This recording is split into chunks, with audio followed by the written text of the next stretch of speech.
Okay, so you sent this in, and it's a review of a book, Dear Ijeawele. Dear Ijeawele. Dear Ijeawele. Or, the full title's a mouthful, Dear Ijeawele, or A Feminist Manifesto in 15 Suggestions. By Chimamanda Ngozi Adichie. Yeah, by Chimamanda Ngozi Adichie.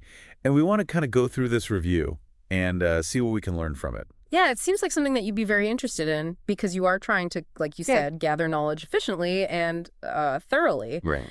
So, getting to the core of what this book is about through the lens of this review will be very interesting for you, I think. Yeah, and hopefully for our listeners as well. So just to get everyone on the same page, Chimamanda Ngozi Adichie, she's a huge deal. Oh, yeah. Celebrated Nigerian writer, feminist icon. Yeah, and you might know her from some of her novels like Half of a Yellow Sun, Americana. We should all be feminists. Yes, we should all be feminists. That was a very impactful one. Very concise, powerful read.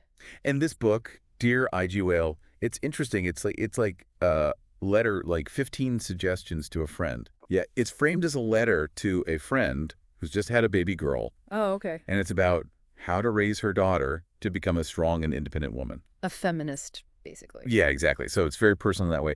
But it also speaks to this kind of universal desire to raise, empowered daughters. Right, like a personal manifesto almost. Exactly, a personal manifesto. So the review, it really emphasizes that her advice, it's not just some, theoretical feminism. It's like what they call real-world feminism. Yeah, grounded, practical. Yeah. It's about equality, encouraging your kids to be curious, to be honest, and then also like dismantling these gender roles that we just kind of accept without thinking. Right, and they use this phrase real-world feminism a lot. What do you think they mean by that?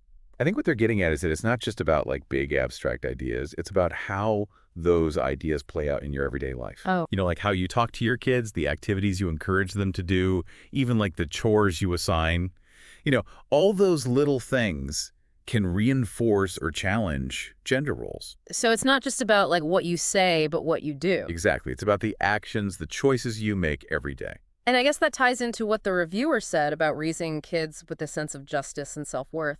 Like, they need to understand that they're not limited by these, like you said, pre-existing norms. Yeah, it's about giving them that foundation so they can resist those pressures, limiting beliefs that society tries to impose on them. And when they have a strong sense of justice, they can also recognize when things are unfair, not just for themselves, but for others, too. Exactly. It's about building empathy and the ability to challenge inequality wherever they see it.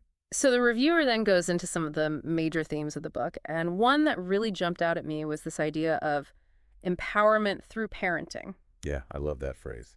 And they actually say feminism starts at home, which is a pretty powerful statement. It is, because it acknowledges that the way we parent, the choices we make, have a huge impact on how our children see the world and their place in it. So, like, even if you're not actively teaching them about feminism, you're still shaping their understanding of gender roles through your actions. Absolutely. Every interaction, every decision we make as parents sends a message. So we have to be conscious of that. Yeah, because if they grow up in an environment that's reinforcing these traditional norms, then it's going to be so much harder for them to break out of that later on. Exactly. It's about creating a foundation for equality right from the start. Okay. And another really big theme is challenging gender norms. And the reviewer points out that Adichie wants parents to question everything. Like literally everything. Yeah. From toys to chores, career paths, you name it. And it's all about making choices based on logic and fairness, not just tradition. Yeah. Breaking free from those, this is how it's always been done kind of thinking. What are some examples, do you think, of those less obvious gender norms that parents maybe don't even realize they're perpetuating? Oh, there's so many. Yeah. Think about the language we use to describe children. We might say a girl is sweet or pretty while a boy is strong or brave. Oh, yeah. And even things like, who does what chores around the house. Even in families that try to be egalitarian, there might still be those unconscious biases at play. Right. I hadn't really thought about that. And that whole thing about language, the reviewer has a whole section on language and influence. Oh, yeah, because Adichie really believes that the words we use can have a huge impact on a child's self-esteem and their view of the world. Yeah. The review didn't give any specific examples, but what kind of subtle linguistic cues do you think Adichie might be worried about? Well, anything that reinforces stereotypes, I imagine, like telling a girl to be a good girl might imply that she needs to be passive and obedient. Yeah, and I've heard people say boys will be boys to excuse certain behaviors that they would never tolerate from a girl. Exactly. It's all those little phrases that add up over time and shape a child's understanding of what's expected of them based on their gender. Okay, so another big theme is autonomy and identity. And the review says that for Adichie, raising a feminist child is about teaching her to really know herself, trust herself, and speak her truth no matter what. That's so important for anyone, really. Yeah, not just girls. No, not at all. It's about giving them that inner strength and confidence to navigate the world on their own terms without always needing external validation. And that ties into this idea of raising independent thinkers, which is something that we talk about a lot on this, in this deep dive. Yeah, critical thinking is essential. And then finally, the review talks about the universality of feminist values. So even though the book is framed around raising a daughter, the reviewer emphasizes that these values, empathy, equality, fairness, are for everyone. Yeah, it's not just a parenting guide. It's like a roadmap for a better society. Right, like a call for progress that benefits everyone. Why do you think Adichie chose to focus specifically on daughters if these principles are universal? I think by focusing on girls, she's highlighting the particular challenges that girls and women face in a patriarchal society. Makes it more concrete. Makes it more relatable, maybe? Yeah. But it's important to remember that these values are for everyone, regardless of gender. We all need to embrace them if we want to create a more just and equitable world. Okay, so the review then goes into why this book has been so impactful. And one of the main reasons is its conciseness. Yeah, under 100 pages. Super short, easy to read, especially for people who are busy, like our listener. Yeah, I think people appreciate that. It's not a huge time commitment, but it still packs a powerful punch. It gets straight to the point. Exactly. And despite being a personal letter, the review says that the tone is really universal. It invites anyone who interacts with young people to reflect on their own approach. Yeah, it's not just for parents in the traditional sense. It's for teachers, grandparents, mentors, anyone who plays a role in shaping young minds. And it's not all abstract either. The review really emphasizes that the advice is practical, actionable, grounded in everyday life. It gives you concrete things to try. Yeah, like one suggestion is to teach kids to question language and the way things are presented to them. Oh, that's a good one. Yeah, encourage them to ask why, to think critically about the messages they're receiving from the media, from their peers, even from their families. That's a skill that will serve them well throughout their lives. Absolutely.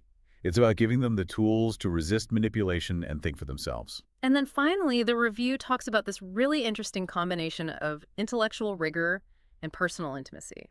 It calls it warm and empowering. Yeah, it's like Adichie is having a conversation with you, guiding you through these complex ideas in a very gentle and encouraging way. Not preacher at all. No, not at all. It makes you feel like you can actually make these changes, that it's possible to create a better world.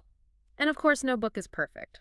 The review does mention a couple of potential critiques. One is that the focus is primarily on raising girls. Yeah, and while the principles are applicable to everyone, some readers might have wished for more specific examples or advice for raising boys within a feminist framework. Because the challenges and expectations for boys can be different. Right. It would have been interesting to see how Adichie would address those nuances.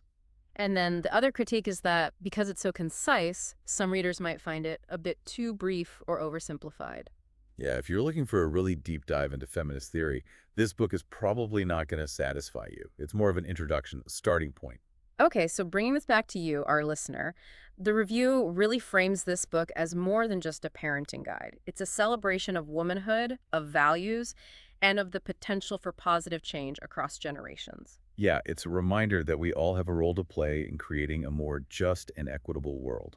And even if you're not directly involved in raising children, the book offers valuable insights into challenging those ingrained biases that we all have and promoting equality in all our interactions. It's about being mindful, questioning our assumptions, and making conscious choices that align with our values. Which ties in nicely with your interest in expanding your knowledge and understanding multiple perspectives. Exactly. It's about applying that same critical lens to all areas of life. So to wrap up this deep dive into the review of Dear Ijeawele, the key takeaway is that it offers practical and empowering guidance on raising independent thinkers and challenging those often unseen gender norms. And while it's focused on raising daughters, the principles resonate with everyone. And on that note, here's a final thought for you to ponder. Adichie emphasizes the power of language. What's one subtle message in our everyday language that you might become more aware of now? Something to reflect on. Thanks for sharing this review with us. We hope this deep dive gave you a valuable perspective on what makes this book so impactful. Keep exploring these thought-provoking ideas and keep that inquisitive spirit alive. Thanks for listening. Yeah, thanks.